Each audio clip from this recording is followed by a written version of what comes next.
In this case, a grocery store is trying to make different varieties of mixed nuts. And again, each nut has certain amounts of different nutrients. In this case, the problem will be focused on protein and iron, but again, we're not really concerned with that yet. We're just focusing on getting the objective function and defining our variables. So a grocery store packages a nut sampler consisting of walnuts, pecans, and almonds, which cost 12 cents per ounce, 8 cents per ounce, and 7 cents per ounce respectively. They must decide how much of each nut to put into the mix to minimize cost. And again, later when we actually set up this entire problem, we'll use this entire table that will be given to try and solve the problem. But for now, we just need to focus on the cost. So again, our objective is to minimize the cost in dollars. We just need to decide is how many walnuts need to go in, how many pecans, how many almonds. But when we say how much, we're talking about ounces. So x1 is the number of ounces of walnuts to be put into the mix. x2 is the number of ounces of pecans to be put in the mix. And x3 is the number of ounces of almonds to be put in the mix. So just using the numbers we have, that's why we decided these variables to be ounces, number of ounces, because the cost is given to us in dollars per ounce, or value per unit.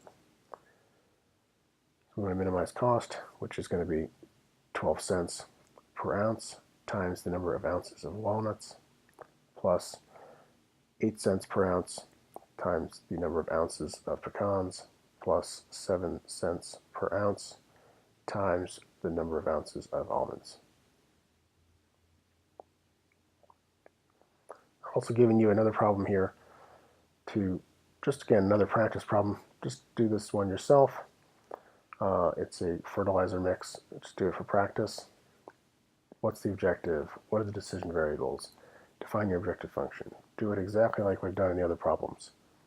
All right, and then the problems in the book that you have to practice from, I kind of went through, kind of identified a bunch of those from Chapter 1.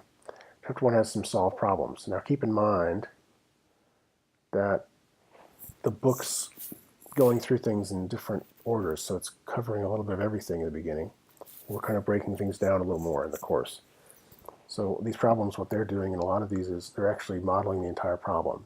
They're not only identifying the variables, the objective function, they're also writing down the list of constraints, which we will get to in the following weeks to come. What I'm saying is go through those problems and just really make sure that you can understand how they're defining the variables and how that allows you to define the objective function appropriately. And then you can use the Chapter 1 supplementary problems, 1.16 through 1.25, as further practice.